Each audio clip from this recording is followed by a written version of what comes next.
We're going to stay focused on the Nautilus brand. And I want to go back and revisit that idea of innovation and where ideas come from.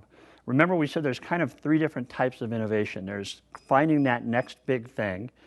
There's taking problems that are out in the world, out in your facilities that end users are dealing with, and trying to build either a programming solution or a steel and iron solution to solve the problem in the facilities.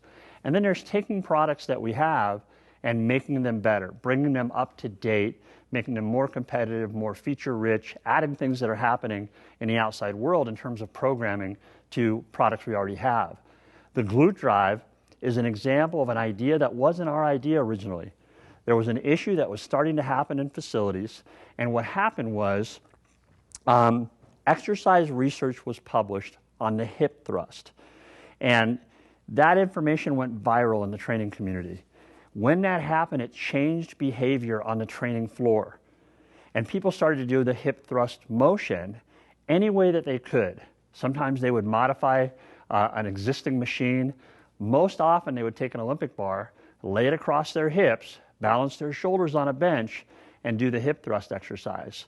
It disrupted the flow of the free weight area, and it took away the Olympic bar from the squat rack and perhaps the Olympic bench press. So our customers came to us and said, hey, we need a solution for this disruption that's happening in the fitness facilities. So lucky for us, right at that time, we also were working with an inventor named Pete Holman out of Colorado. And he had built a rough prototype of the unit you see in front of you now, the Glute drive. Well, then it was really empowered us to take that prototype, take that concept, that idea, and develop it into a product. And we did that in a pretty short period of time. We were able to keep it in a small footprint. We were able to keep it as a plate-loaded device so that it kept the cost down.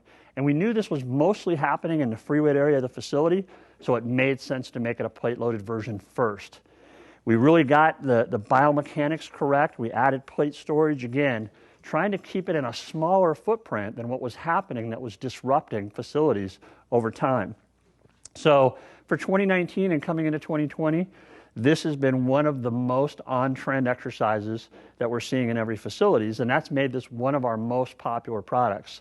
If you're not addressing the hip thrust in your facility today, you really should.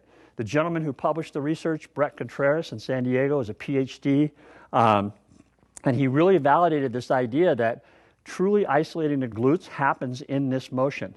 It happens in the hip thrust motion, better than a deadlift, better than a squat, better than a lunge. So again, this exercise is now mainstream, and you want to have this solution in your facilities to address this on-trend programming.